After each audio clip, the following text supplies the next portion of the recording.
Lari kencang Barcelona di La Liga musim ini mulai tersendat sepanjang November, sehingga mereka membutuhkan kemenangan untuk kembali ke jalur juara.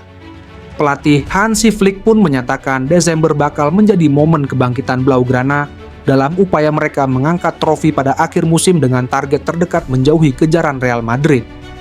Barcelona mengawali musim dengan impresif dan nyaris tanpa celah. Namun, setelah mengalahkan Espanyol 3-1 pada 3 November, Barcelona mengalami penurunan drastis. Mereka mendapatkan 1 imbang dan 2 kekalahan, sehingga poin mereka hanya berselisih 1 dengan Madrid. Terakhir, mereka dipermalukan tim papan bawah Las Palmas. Mirisnya, kekalahan tersebut tepat di hari jadi mereka yang ke-125 tahun. Flick pun menginginkan anak asuhnya segera bangkit untuk mengakhiri torehan minor ini. Dalam upaya memperbaiki situasi, Flick dilaporkan telah menyiapkan 2 pendekatan utama yang bertujuan mengembalikan performa terbaik Blaugrana. Dilaporkan oleh Sport, strategi tersebut berfokus pada pembangunan kembali kepercayaan diri tim dan komunikasi terbuka dengan para pemain.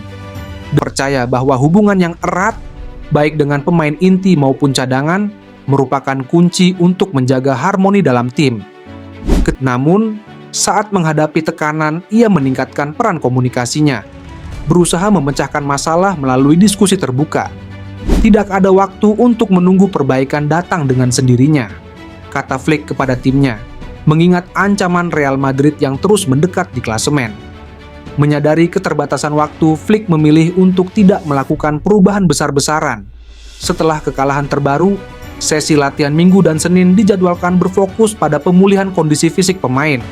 Flick lebih memilih penyesuaian kecil dalam taktik untuk meningkatkan stabilitas permainan. Di antara langkah yang akan diambil adalah kembalinya Marc Casado ke posisi pivot dan penempatan Lamine Yamal di sisi kanan yang diharapkan dapat membawa keseimbangan serta energi baru.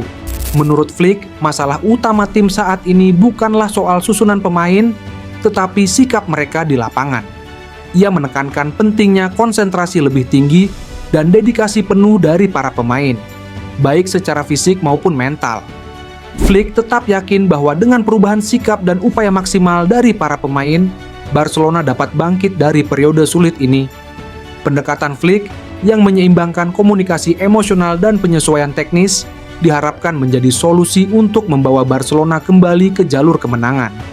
Dengan pertandingan-pertandingan penting yang sudah menanti, seluruh mata kini tertuju pada kemampuan Flick untuk membuktikan efektivitas strateginya dalam mengatasi krisis yang sedang dihadapi.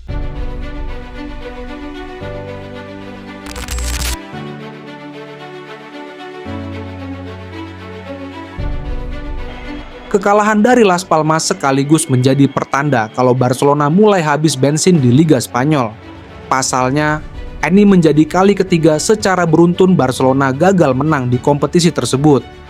Barcelona memang masih duduk di puncak klasemen usai keok dari Las Palmas. Namun, mereka gagal memperlebar jarak dengan Real Madrid dan Atletico Madrid. Robert Lewandowski DKK unggul 1 poin atas seteru abadinya. Kemenangan atas Getafe menjadikan Real Madrid berada di atas angin lantaran mereka juga masih menyimpan 1 pertandingan sisa. Barcelona saat ini juga hanya menjaga jarak 2 poin dari Atletico Madrid yang baru saja melibas Real Valladolid. Barcelona sempat dipuji-puji untuk strategi perangkap offside yang sangat efektif sepanjang awal musim ini. Di bawah arahan Hansi Flick, garis pertahanan tinggi menjadi andalan Blaugrana untuk mematahkan serangan lawan, meski berisiko. Puncak keberhasilan taktik ini terlihat di Santiago Bernabeu ketika Barcelona memaksa Real Madrid terjebak offside hingga 12 kali dalam satu laga, 8 diantaranya terjadi di babak pertama. Ini merupakan rekor jumlah offside terbanyak dalam satu babak La Liga selama 11 tahun terakhir. Sayangnya, strategi yang mengandalkan koordinasi sempurna dan konsentrasi penuh ini kini mulai menunjukkan kelemahan. Dalam sebulan terakhir, efektivitas perangkap offside Barcelona menurun drastis, menjadi salah satu penyebab penurunan performa tim. Statistik berbicara. Dalam 16 laga resmi awal musim ini, Barcelona menangkap lawan dalam posisi offside sebanyak 108 kali. Rata-rata 6,75 per pertandingan. Angka ini mencerminkan intensitas dan kepercayaan diri tinggi di lini belakang. Namun, Dalam 4 pertandingan terakhir, angka ini turun menjadi rata-rata 4 kali per laga, dengan total hanya 16 kali offside. Salah satu momen yang paling mencolok terjadi dalam pertandingan melawan Las Palmas, di mana transisi cepat lawan dengan mudah mengekspos pertahanan Barcelona. Gol kemenangan Fabio Silva di Montjuic menjadi bukti nyata. Dengan hanya 3 sentuhan, Diego Martinez dan timnya mampu menembus garis pertahanan Barcelona, meninggalkan Inigo Martinez tanpa perlindungan. Kondisi ini menjadi tantangan besar bagi Hansi Flick dan timnya, terutama menghadapi jadwal padat yang sudah menanti. Koordinasi lini belakang harus segera diperbaiki, mengingat kesalahan kecil dalam perangkap offside dapat berujung pada kekalahan. Meski demikian, Barcelona masih memiliki waktu untuk membenahi sistem mereka. Jika Flick mampu mengembalikan konsistensi dan fokus di lini pertahanan, taktik perangkap offside ini dapat kembali menjadi senjata andalan Blaugrana untuk mengamankan posisi di puncak klasemen La Liga.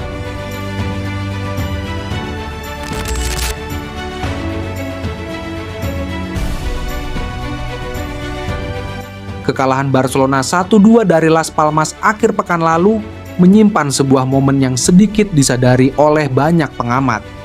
Insiden ini terkait dengan hierarki kapten tim, yang tampaknya mengalami masalah selama pertandingan tersebut. Pada laga itu, 3 dari 5 kapten klub berada di lapangan. Namun, saat Frenkie de Jong masuk sebagai pemain pengganti, ia tidak menerima ban kapten dari Rafinha, yang tetap memegang peran tersebut hingga peluit akhir berbunyi. Keputusan ini terasa janggal karena dalam pertandingan sebelumnya, Rafinha selalu menyerahkan ban kapten kepada Frenkie saat gelandang asal Belanda itu masuk ke lapangan. Ketidakkonsistenan ini mengundang tanda tanya, terutama mengingat status Frenkie sebagai kapten ketiga Barcelona, sedangkan Rafinha berada di urutan keempat dalam hierarki. Dalam beberapa laga sebelumnya, transfer ban kapten dari Rafinha ke Frenkie merupakan pemandangan yang biasa. Contohnya terlihat dalam pertandingan melawan Alaves dan Bayern Munchen, ketika Frenkie langsung mengenakan ban kapten begitu ia masuk. Hal serupa terjadi saat kemenangan 4-0 atas Real Madrid, di mana Frenkie menjadi kapten di babak kedua, serta dalam derby melawan Espanyol. Bahkan dalam laga-laga ketika Frenkie masuk sebagai pemain pengganti di menit-menit akhir, seperti melawan Celta Vigo dan Brest, ia tetap mengakhiri pertandingan dengan status kapten. Ketidakkonsistenan ini menimbulkan spekulasi tentang dinamika kepemimpinan di dalam tim Barcelona.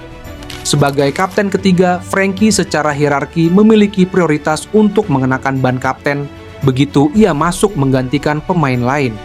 Namun, fakta bahwa Rafinha tetap memegang peran tersebut dapat mencerminkan hal-hal yang lebih kompleks, seperti keputusan taktis atau preferensi internal. Dengan jadwal padat yang menanti Barcelona, penting bagi tim untuk menjaga harmoni di antara para pemain senior mereka. Meskipun ini mungkin hanya insiden kecil, konsistensi dalam hierarki kapten dapat berperan penting dalam menjaga stabilitas dan semangat tim di masa mendatang.